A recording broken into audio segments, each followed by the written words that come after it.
અંકલેશ્વરમાં સરેરાશ 40 ડિગ્રી કરતા વધુ રહેતા તાપમાન વચ્ચે અંકલેશ્વર ઔદ્યોગિક વસાહતમાં બરફની માંગમાં વધારો નોંધાયો છે. અંકલેશ્વરમાં એપ્રિલ માસના શરૂઆતની જાણે સૂર્યદાદા અગનગોળા વરસાવી રહ્યા હોય તેમ ગરમીનો પારો સતત ઉંચકાઈ રહ્યો છે. અંગદજાડતી ગરમી વચ્ચે લોકો બિનજરૂરી ઘરની બહાર નીકળવાનું ટાળી રહ્યા છે.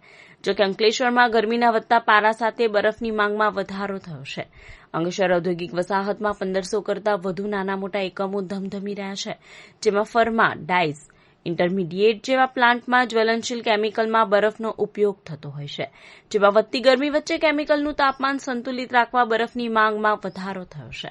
તદુપરાંત શહેરમાં વધતી ગરમી વચ્ચે લગતા ઠંડા પાણીના સ્ટોલમાં પણ બરફની માંગ હોય છે. આમાં ઔદ્યોગિક દ્રષ્ટિએ તેમજ ઠંડા પાણીમાં બરફની માંગ વધતા અંકલેશ્વર ઔદ્યોગિક વસાહતમાં બરફના ધંધામાં તેજી આવી છે.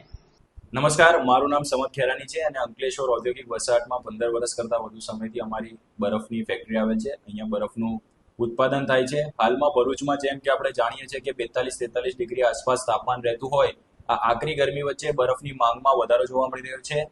બજારોમાં પણ ઠંડા પીણામાં અને અન્ય વસ્તુઓમાં બરફનો વપરાશ થતો હોય છે.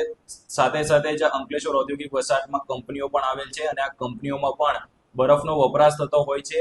ત્યારે હવે ગરમી વધી રહી છે, તેમ તેમ બરફની માંગમાં વધારો જોવા મળી રહ્યો છે. આગામી દિવસમાં ગરમીનો પારો હજુ ઉચકાય ત્યારે આ બરફની માંગમાં હજુ વધારો થાય તેવું હાલ લાગી રહ્યું છે.